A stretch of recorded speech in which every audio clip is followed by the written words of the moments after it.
이 세상에는 두 종류의 사람이 있습니다. 사람을 세우는 사람이 있고 사람을 죽이는 사람이 있습니다. 어떤 이에게는 사람이 가기만 하면 죽습니다. 비록 자식이라고 해도 이러한 사람 밑에서 자라는 자녀들은 이상하게 풀이 죽고 움츠려들고 마음의 쓴뿌리가 가득한 채 자라나게 됩니다. 사람을 죽이는 사람입니다. 제가 국민학교 5학년 때 겪었던 일이지만 지금까지 잊지 못하는 한 가지 일이 있습니다. 5학년 때 제가 친척 집에 놀러 가서 그 앞에서 놀고 있었어요. 그 앞에 한 상점이 있었는데 그 상점 주인집 아들이 한 7살쯤 되었던 것 같아요. 아주 하루는 울기 시작했어요. 어머니가 안에서 울지 말라고 몇 번 소리를 지르더라고요. 근데 아이가 계속 우니까 이 여인이 나와서 아마 밥을 먹다가 나왔는지 숟가락으로 그 아이의 머리를 딱 하고 때렸어요.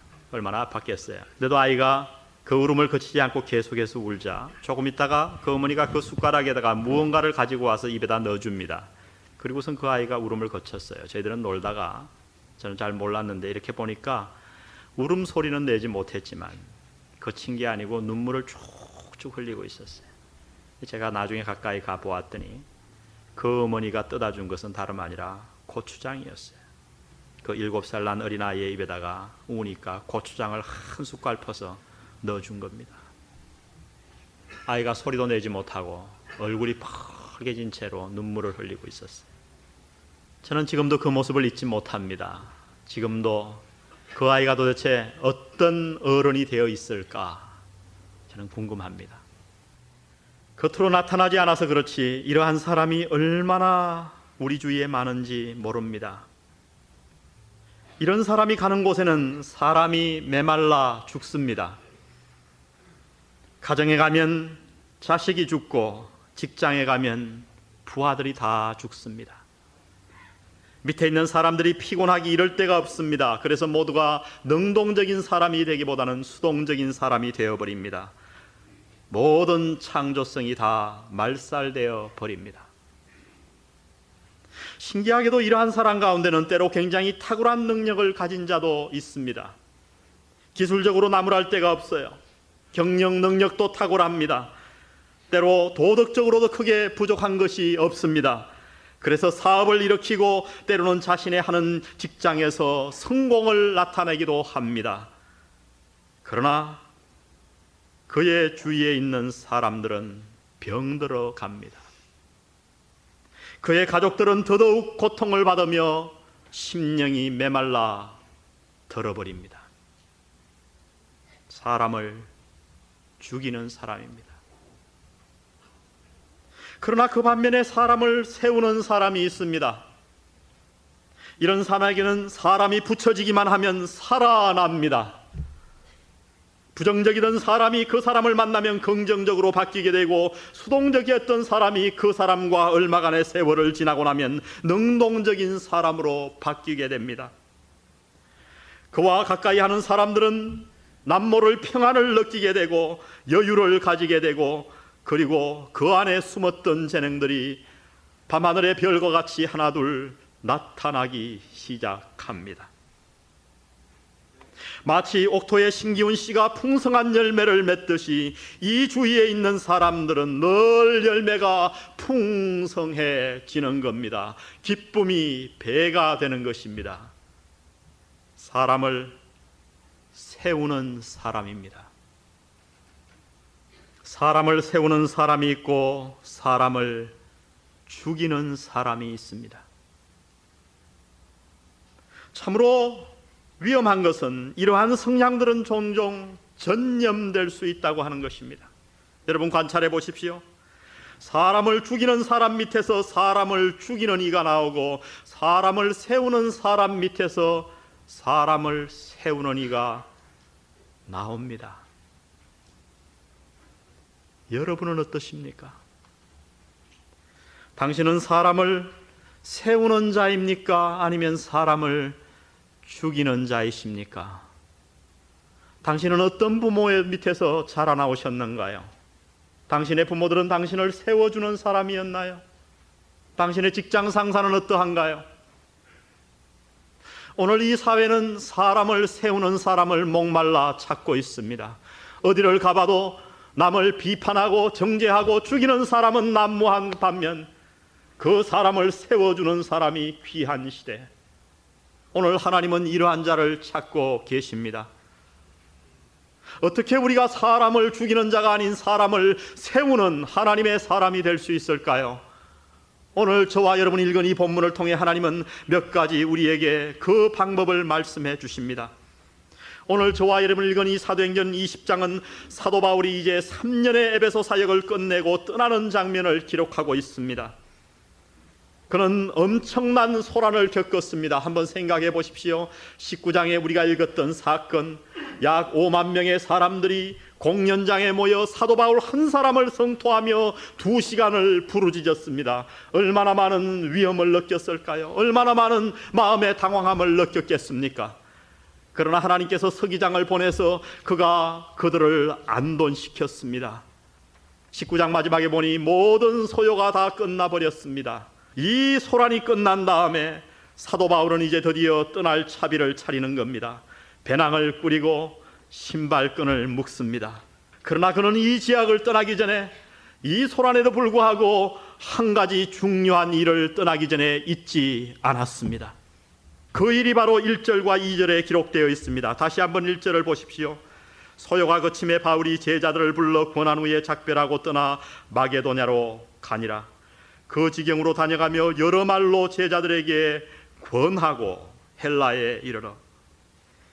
1절과 2절에 반복되어 나오는 단어가 하나 있습니다. 그것은 다름 아닌 권했다는 단어입니다. 우리가 알다시피 3년간의 에베소서의 바울의 사역은 수많은 열매를 가졌습니다. 많은 사람들이 돌아오며 예수 그리스도를 믿게 되었어요. 그러나 바울은 거기에서 결코 만족하지 않았습니다. 이제 그에게 관심사는 다른 문제가 아닌 양육이었습니다. 그들을 어떻게 주 안에서 올바로 세울 것인가, 이것이 사도 바울의 관심사였어요. 그래서 그 소란을 겪고 저 같았으면 보기도 싫은 그 땅 빨리 떠나버리고 싶었을 터인데도 그는 그 지역을 돌아다니며 제자들을 권했다고 오늘 성경은 말씀해 주십니다. 권했다, 무슨 뜻일까요? 우리가 좀 더 알기 쉬운 정확한 단어로 표현한다고 하면 격려라고 얘기할 수 있겠습니다. 사도 바울은 제자들을, 사람들을, 그가 전도한 교인들을 돌아다니며 격려했습니다. 그러나 이 격려라는 뜻은 우리가 생각했던 그러한 단어와는 약간은 다른 단어입니다. 여러분, 이 격려를 제가 성경적인 의미로 여러분들에게 한번 풀어보겠습니다. 그것은 바로 다름 아닌 이러한 뜻입니다. 나타난 진리를 삶에 적용하도록 도와주는 것입니다. 하나님의 말씀을 가르치고 끝내는 게 아니라 그 가르친 말씀을 그 사람이 그의 삶에 적용할 수 있도록 옆에 서서 도와주는 것, 그것을 성경은 격려라고 표현했습니다. 여러분, 그러므로 격려자는 성경에서 원리를 뽑아내어 그것을 사람들의 삶에 적용시키도록 도와주는 사람입니다. 그러므로 격려는 항상 지켜 세우는 것을 의미할 필요가 없어요. 때로 그것은 경고가 포함될 수 있습니다. 꾸중이 포함될 수 있습니다. 항상 잘했다 칭찬하는 게 아니에요. 때로 위로하며, 때로 권면하며, 때로 경책하며, 어찌하든지 그 사람이 하나님의 말씀을 그의 삶에 적용할 수 있도록 옆에 서서 도와주는 것. 오늘 여기에 쓰인 단어는 바로 이러한 단어입니다. 파라칼레오. 문자적으로 번역하면 옆에 서서, 사이드에 서서 도와주는 거예요. 여러분, 바로 이 단어에서 어떤 단어가 나왔는지 아세요? 바로 여러분들이 너무나도 잘 아는 파라클레토스, 보혜사 성령의 단어가 여기에서 나왔어요. 여러분, 성령 하나님이 우리에게 오셔서 제일 주임무로 하는 일이 뭔지 아십니까? 병을 고치는 것입니까? 아닙니다. 주님께서 어느 날 제자들에게 내가 가면 아버지께서 너희에게 보혜사 성령을 보내주실 터인데 저가 너희들에게 오면, 그의 임무를 이제 말씀하십니다. 내가 너희에게 가르친 것을 생각나게 하시리라. 성령님의 하시는 일은 뭐냐 하면 성경 안에 나타난 예수님의 가르침을 우리의 삶 속에 우리가 적용할 수 있도록 생각나게 하시고 옆에 서서 돕는 겁니다. 격려하는 겁니다. 그러므로 성령님의 별명은, 문자적인 이름은 격려자입니다. 성령님은 다름 아닌 격려하는 분이십니다. 여러분, 우리가 어떻게 우리 주위에 있는 사람들을 세울 수 있단 말입니까? 어떻게 우리의 자녀를 세우고 내 직장에 내를 만나는 사람을 죽이는 일보다 세울 수 있을까요? 하나님은 오늘 말씀하십니다. 먼저 우리가 사람을 세우기 위해서는 그 사람을 격려하는 자가 되어야 된다 말씀하십니다. 격려자가 되셔야 합니다. 우리가 먼저 하나님의 말씀을 깊이 읽고 내가 깨달은 그 말씀을 그 사람에게 가르쳐서 그 말씀이 삶에 역사하는 모습이 어떠한가를 그에게 보여주고 그를 위해 기도하며 애씀으로 그 사람이 하나님의 말씀에 떠나지 아니하고 그 말씀을 생활에 적용하기까지 옆에 서서 도와주는 사람, 그 사람이 사람을 세워주는 사람이에요. 오늘 교회는 이러한 사람들이 필요합니다. 수많은 사람들이 자기의 신앙 지키기 바쁩니다. 자기 혼자 나와 예배드리고 자기 혼자 나와 찬양하고 자기 혼자 나와 그저 헌금하고 돌아가 버립니다. 전도하라 그래도 한 사람 데려다 놓고 그 다음에는 목사에게 교역자에게 다 맡겨버립니다. 그러한 교회는 병등교회예요. 어떤 교회가 살아있는 교회인가? 하나님은 우리 교회를 그리스도의 몸으로 비유하셨습니다. 여러분, 우리의 몸이 어떤 몸이 되어야 하겠습니까? 서로의 지체, 여러 가지 지체를 세워주어야 할 줄 믿습니다. 머리는 심장이 잘 뛸 수 있도록 옆에 서서 도와주어야 합니다. 심장은 머리가 잘 생각할 수 있도록 피를 공급해서 도와주어야 합니다. 서로가 서로를 격려하며 도와줄 때 우리의 그리스도의 이 몸은 세워질 줄 믿습니다. 도와주어야 합니다. 하나님의 말씀으로 격려해야 합니다. 사도 바울은 그 지역에 있는 사람들을 얼마나 격려했던지요. 여러분 3절을 한번 보십시오.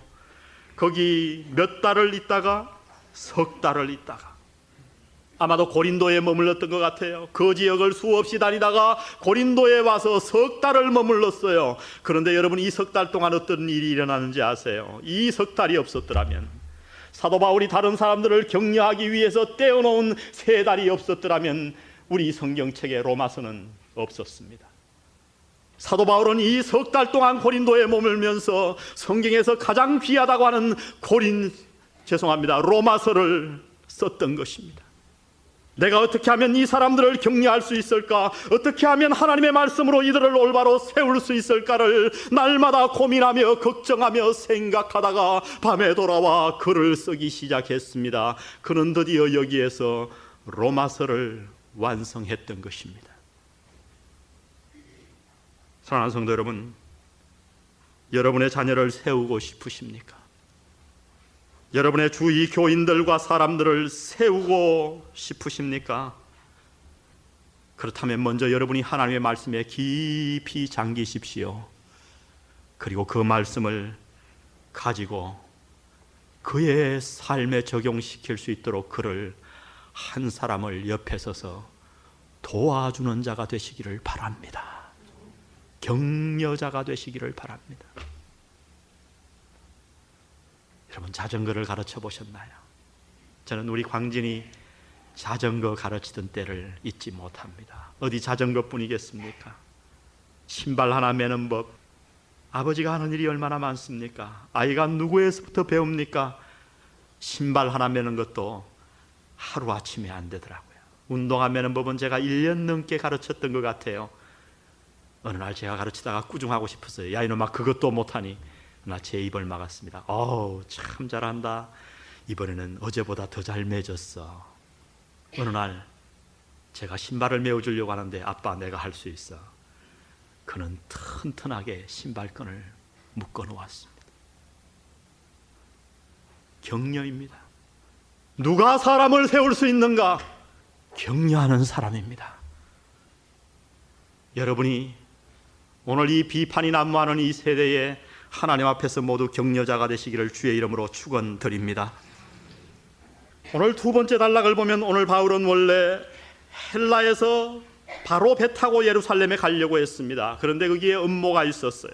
아마 유대인들이 배를 탄 사도 바울을 공격하려고 계획을 세웠던 것 같습니다. 이 사실을 안 바울은 배를 타지 않고 다시 에베소 쪽으로 돌아와서 육로를 해서 예루살렘에 도착하게 됩니다. 이것은 쉽지 않은 여정이었어요. 배 타러 고린도까지 갔다가 다시 돌아오는 길 쉽지 않은 일이었어요. 그런데 이 사도 바울이 예루살렘으로 여행할 때에 혼자 하지 않았다고 얘기합니다. 누구와 같이 갔는가? 4절은 이렇게 얘기해 주십니다. 여러분 중간중간 에어컨을 좀 틀어주시면 고맙겠습니다. 우리 4절에 보면 아시아까지 함께 가는 자는 베레아 사람 브로의 아들 소바드와, 그 다음 다 같이 읽어보십시다. 시작. 데살로니가 사람 아리스다고와 세군도와, 더베 사람 가이오와 및 디모데와, 아시아 사람 두기고와 드로비모라. 왜 이렇게 여러 사람들을 얘기했을까? 오늘 여기 7명이 등장합니다. 그리고 우리라고 표현했으니까 누가가 같이 동행했을 거예요. 그러니까 8명과 사도 바울은 동행한 것입니다. 이 사람들의 이름을 소개하면서 하나님은, 누가는 이 사람들의 출신을 소개해 줍니다. 그런데 이 출신이 연구해 보니까 상당히 재미있어요. 오늘 먼저 두 사람이 등장을 하는데 그 사람은 다름 아닌 베레아 사람이었습니다. 베레아 사람 스바드와 그 다음 데살로니가 사람 아리스다고와 세군도. 우리가 이미 배웠습니다마는 이 베레아와 데살로니가는 사도 바울이 2차 전도 여행 때 방문했던 사람입니다. 그러니까 그가 2차 전도 여행 때 열매로 얻은 사람을, 3사람을 데리고 간 겁니다. 그 다음 보니까 더베 사람 가이오가 나옵니다. 여러분 더베라는 지역을 기억하십니까? 사도 바울이 1차 전도 여행 때 다녔던 곳입니다. 그 다음 아시아 사람, 우리가 이미 공부하고 있지만은 3차 전도 여행을 얘기하는 겁니다. 두기고와 드로비모. 무슨 말씀이에요? 1차 전도 여행과 2차 전도 여행과 3차 전도 여행 가운데 어떤 사람들을 뽑아서 사도 바울은 자기의 여행 마지막까지 그들을 데리고 다녔다고 성경은 증언해 주십니다. 여러분 사도 바울은 선교 여행을 혼자 떠날 수 있었어요. 그러나 그는 언제나 다닐 때마다 다른 사람과 함께 다닌 것을 우리는 알 수 있습니다. 1차 전도 여행 때는 그는 바나바와 요한 마가와 같이 다녔습니다. 2차 전도 여행 때는 실라와 디모데와 누가와 같이 다닙니다. 그리고 3차 전도 여행 때는 지금 이 8명의 사람과 함께하며 하나님의 복음을 전했던 것입니다. 왜 그랬을까요? 외로워서요? 그들을 심부름시키기 위해서 그렇게 했습니까? 아니었습니다. 사도 바울 혼자 능히 복음을 전할 수 있었습니다. 그러나 그는 사람들을 항상 데리고 다녔어요. 왜 그랬을까요? 그들을 훈련시키기 위함이었습니다. 여러분 복음서를 읽어보십시오. 예수님도 역시 전도하러 다니실 때에 제자들을 항상 데리고 다니셨습니다. 그들을 가르치시기 위함이었습니다. 여러분 사람이 어떻게 배웁니까? 교실에서 배울까요? 예, 배울 수 있습니다. 강의실에서 배울 수 있습니다. 성경 공부실에서 배울 수 있고 예배 시간 설교를 통해 배울 수 있습니다. 그러나 극히 일부분일 뿐입니다. 사람은 언제 배웁니까? 진정한 배움은 함께하면서 이루어질 수 있는 것입니다. 예수님께서는 하늘 보좌에서 우리를 가르칠 수 있었습니다. 하늘 보좌에서 그저 편하게 선지자를 보내시고 말씀하심으로 우리에게 가르칠 수 있었습니다. 그러나 그는 그렇게 하지 않으시고 우리가 아는 대로 우리와 같이 되셨습니다. 인카네이트 하셨습니다. 사람의 모양으로 나타나셨습니다. 여러분 이것이 함께함의 원리예요. 누군가를 세우기 원하십니까? 여러분 그렇다면 그와 함께 하시기를 바랍니다. 함께 하셔야 합니다. 예수님은 우리를 천국으로 인도하시기 위해 이 땅에 오셔서 우리와 같은 사람이 되신 겁니다. 저 천국에서 얘야 이리 오너라 하고 우리를 부르신 것만이 아니고 친히 이 땅에 오셔서 우리의 모양과 우리와 삶을 같이 하시고 우리의 손을 친히 잡으시고 우리를 천국 문까지 인도해 주신 줄 믿습니다. 여러분 이것이 함께함의 원리예요. 사람을 세우기 위해서는 함께함이 있어야 합니다. 그의 눈높이로 낮추어져야 합니다. 많은 사람들이 하나님의 말씀을 가르칠 때 위에서만 가르치려고 합니다. 강의실에서만 가르치려고 합니다. 일주일에 1시간 성경 공부로 만족합니다. 그러나 그러한 인생이 변하는 것 보셨습니까? 아니요. 함께 하셔야 합니다. 그와 웃음을 나누고 눈물을 나누고 고통을 나누고 곤란한 환경을 같이 나눌 때에, 마음속의 고민을 함께 할 때에 그 사람은 나도 모르게 세워지는 것입니다. 세워지는. 우리 교회는 아무쪼록 모두 초신자가 찾아와서 나는 이 교인들과 너무나 거리가 많구나, 저 사람들은 너무나 거룩하고 나는 도저히 내가 신앙생활을 할 수 없겠구나 해서 돌아가는 교회가 아니라, 초신자가 나와 우리가 함께함으로 그들이 일치감을 느껴 이 안에서 자라나가는 아름다운 교회의 모습을 가지시기를 주의 이름으로 축원드립니다. 어떻게 우리가 사람을 세우는 자가 될 수 있나요? 첫 번째는 격려해야 합니다. 두 번째는 그 사람과 함께 해야 합니다. 오늘 세 번째 진리를 세 번째 단락에서 보여주는데, 세 번째 단락은 7절부터 시작됩니다. 오늘 7절부터 읽어보면 이 7절의 사건은 드로아에서 일어난 사건인데 참으로 특이한 사건을 성경이 소개해주고 있어요. 이 사건의 주인공은 다름 아닌 유두고라는 청년이었습니다. 그는 사도 바울이 설교할 때 불행하게도 졸았습니다. 좋은 것에 끝나지 아니하고 졸다가 떨어져 죽었어요. 아마 그날 사도 바울이 마지막 설교를 했는 날이니까 얼마나 많은 성도들이 참석했겠습니까? 그래서 쫙 의자가 없으니까 창문에 앉아가지고 끄뻑끄뻑 졸다가 떨어져서 죽었습니다. 중요한 것은 누가가 이 사건을 성경에 기록하였다는 겁니다. 하나님은 왜 수많은 사람들이 읽을 이 성경책에 한 청년이 설교 시간에 졸다가 죽은 얘기를 기록하셨어야만 했을까요? 거기에는 특별한 이유와 하나님의 어떤 교훈이 숨겨 있다고 생각합니다. 7절부터 9절을, 그 사건은 이렇게 시작됩니다. 7절을 한번 보십시오. 안식 후 첫날에 우리가 떡을 떼려 하여 모였더니 바울이 이튿날 떠나고자 하여 저희에게 강론할새 말을 밤중까지 계속하며 우리의 모인 윗다락에 등불을 많이 켰는데 유도고라 하는 청년이 창에 걸터 앉았다가 깊이 졸더니 바울이 강론하기를 더 오래 하며 졸음을 이기지 못하여 삼청 누에서 떨어지거늘 일으켜보니 어떻게 했는지라? 죽었는지라. 오늘날 교회에서 조는 사람들에게 이와 같은 일이 일어난다면 아마 어느 교회든지 지하실에 영안실을 다 만들어 놓아야 할 겁니다. 그리고 오늘도 몇 분은 그곳에 들어가실지도 모르겠습니다. 설교자 치고 회중석에서 졸고 있는 성도를 목격해 보지 않은 사람은 아마 없을 겁니다. 목사님들이 얘기하는 성도들의 조는 모습 참 재미있습니다. 여러 가지 형을 얘기합니다. 첫 번째, 묵상형이 있습니다. 전혀 표시를 내지 아니하고 도 닦듯이 눈만 감은 채로 잡니다. 그런가 하면 인사형이 있습니다. 정확한 시간에 정확한 박자에 맞춰 그 사람은 목사님에게 인사를 합니다. 저는 설교할 때 인사를 가끔 받습니다. 신기한 것은 인사를 하는 사람이 매주 한다고 하는 사실이에요. 지금 성가대 쪽에 2명이 1년째 인사를 저에게 하고 있습니다. 1부 예배 때 1명이 저에게 인사하고 있고 2부 예배 때 3명이 저에게 인사합니다. 저는 다 압니다. 모를 것 같죠? 신기하게 인사하는 사람이 꼭 인사해요. 어떤 사람은 코를 골면서 잠을 자는가 하면 어떤 사람은 성경에 침을 질질 흘리고 좁니다.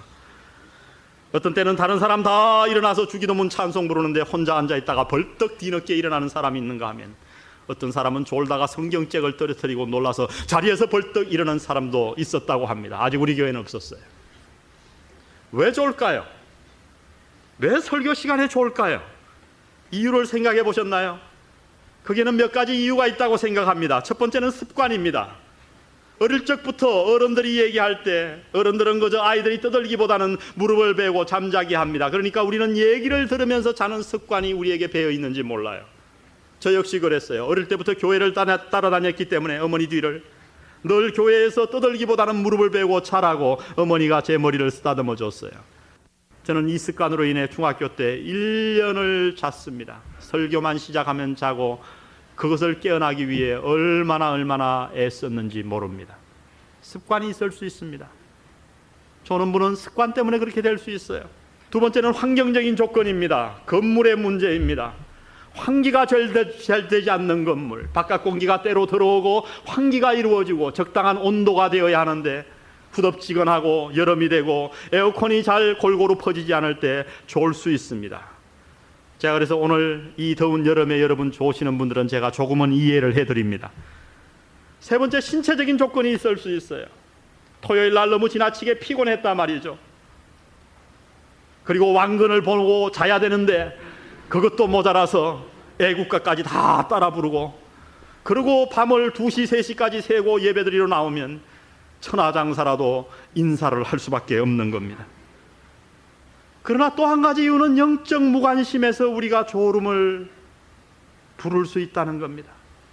전혀 구원받은 경험이 없어요. 그런데 교회는 습관적으로 나와요.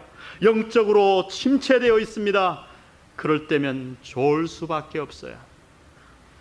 여러분이 요사이 괜히 예배 시간에 졸리십니까? 잠이 계속해서 오십니까? 설교 시간에? 그러면 여러분의 영적 상태를 심각하게 하나님 앞에서 한번 체크해 보십시오. 내가 정말 구원받았는가?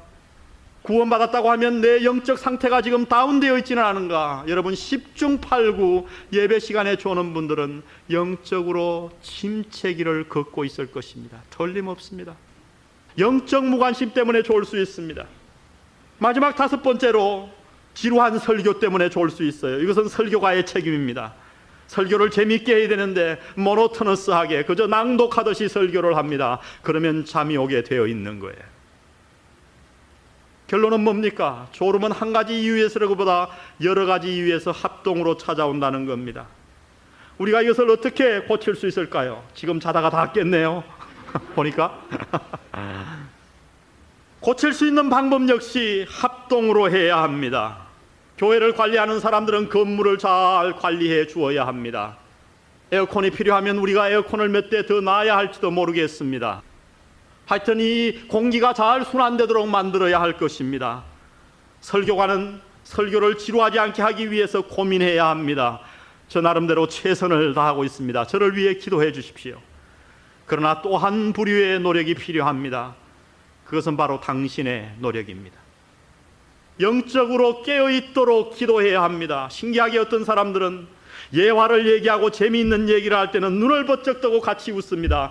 그러다가 성경 얘기를 시작하면 곧바로 다시 인사를 하는 분들이 있어요. 신기해요. 정말 신기해요. 그 박자가 얼마나 정확한지 성경 얘기를 시작하면 30초 1분이 되지 않은 눈을 감습니다. 귀를 닫아버립니다. 기도하셔야 합니다. 정말 주일날 나오기 전에 토요일날 무릎을 꿇고 하나님, 제가 하나님 앞에 신령과 진정으로 예배드리게 해주십시오 하고 기도해야 합니다. 노력해야 합니다. 그리고 토요일날 일찍 자야 합니다. 노력이 필요합니다. 그런데 여기에서 놀라운 얘기는 유도고가 졸다가 떨어져 죽었단 말이죠. 여러분 사실 졸다가 설교 시간에 이렇게 조는 사람 보면 참 미워요. 어떤 분들은 2년째 계속 자던 사람이 있어요. 제가 근데 인내로 기다립니다. 그 사람을 위해 기도하고 한마디 표정 내색하지 않습니다. 근데 돌아오신 분이 있어요. 아주 열심히 듣는 분이 있어요. 여러분 설교 한 편을 준비하기 위해서 제가 보통 평균 12시간, 많을 때는 18시간을 제가 소비합니다. 때로 토요일날 저는 잠을 이루지 못합니다. 밥을 먹지 못해요. 오늘도 제 아침에는 이상하게 배탈이 난 것 같아요. 일부 예배 드리다가 제가 내려갔어요. 신경성이에요. 그렇게 해서 설교를 준비하는데 매번 나와서 조는 사람이 계속 인사를 해보세요. 그 인사 참 받기 싫어요. 사도 바울도 마찬가지 아니겠어요? 근데 그 사람이 꾸벅꾸벅 졸더니 사도 바울이 몇 번 쳐다보고 신경을 쓰는데도 졸더니 뚝 떨어더니 죽었어요. 그럼 어떻게 했습니까? 저 같으면 그놈 참 잘 죽었다. 그리고 교훈이 되잖아요. 봐라, 설교 시간에 졸면 저렇게 죽는다. 근데 사도 바울은 어떻게 합니까? 설교를 하다가 중단하고 그 밑에 떨어진 청년에게 찾아가 그를 안고 안수했다 말씀합니다. 어떤 사람은 이 유도고가 기절했다고 얘기하는데 아니에요. 성경은 죽었다고 얘기합니다. 특별히 누가복음은 누가 썼어요? 누가가 썼어요. 누가는 누구예요? 의사예요. 의사가 죽었다고 진단했어요. 그러나 사도 바울은 그를 안고 기도합니다. 엘리사가 했던 기도. 그러자 그 청년이 살아났습니다. 그를 데리고 올라와 다시 예배당에 앉혀놓고 오늘 11절에 보니 밤이 새도록 하나님의 말씀을 강론했습니다. 그랬더니 12절에 보니까 그 아이가 살아남으로 적지 않은 많은 사람들이 위로를 받았다 말씀합니다. 여러분, 이것이 사람을 세우는 사람이에요. 사람을 세우는 사람은 이와 같이 끝까지 가르칩니다. 포기하는 법이 없습니다. 사도 바울은 그가 설교 시간에 졸았어요. 떨어져 죽었지만은 요사이 부흥사 같으면 봐라, 하나님 말씀 순종하니까 죽지 않냐 하고 정죄하고 지나갈 수 있는 일이지만은 사도 바울은 그것을 다시 살려냅니다. 아마 제가 믿기에는 이 유두고는 그 이후 예배 시간에 절대 졸지 않았을 줄 믿습니다. 얼마나 많은 사람들에게 위로가 되었을까요? 그 하나님의 말씀을 듣지 못하고 졸던 사람에게 찾아가 그를 껴안고 하나님 앞에 기도해서 살려낸 사도 바울. 그는 바로 사람을 세우는 사람이었어요. 레리 크랩이라고 하는 한 청소년이 있었습니다. 그는 중학교 2학년 때 예수님을 믿고 교회에 나왔어요. 2년간 열심히 교회를 다닌 결과로 고등학교 1학년 때, 그때는 뭐 중고등부 다 같이 예배드리니까 회중 기도를 하게 되었어요. 가끔 오후 시간에 이런 시골 교회 보면 학생에게도 기도의 기회를 줍니다. 얼마나 많은 준비를 했겠습니까? 떨리는 마음으로 기도를 준비했습니다만 앞에 나오니 웬일입니까? 여러분 다 첫 기도의 기억을 하십니까? 외운 문화는 어디 가고 아무것도 안 보여. 그래서 기도를 하는데 자기가 봐도 이거는 기도가 아니에요.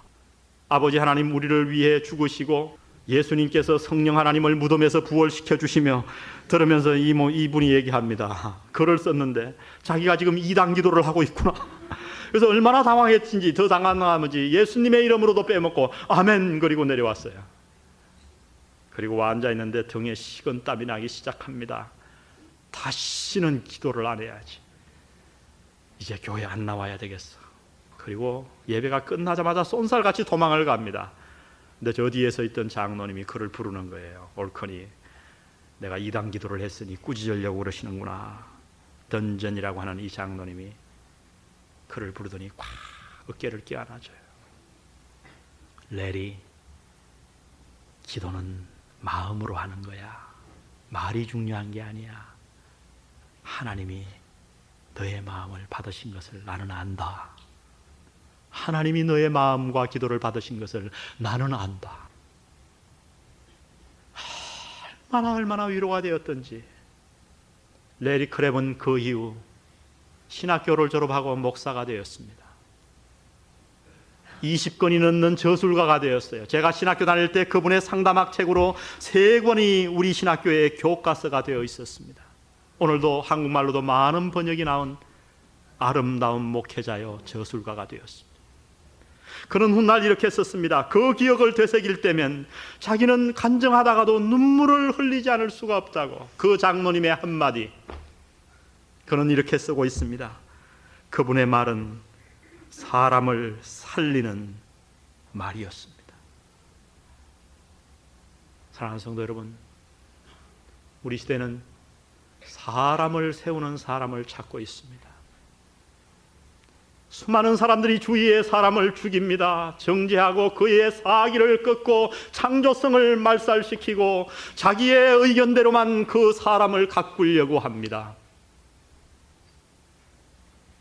그러나 오늘 우리의 심령 속에 우리를 살려주는 사람을 구하고 있습니다. 사랑하는 성도 여러분, 당신이 바로 사도 바울과 같이 사람을 세우는 사람이 되어보지 않으시겠습니까? 여러분, 주위의 사람을 격려하십시오. 그리고 그와 함께 하십시오. 그리고 그를 가르칠 때 끝까지 가르치시기를 바랍니다. 기도하십시다.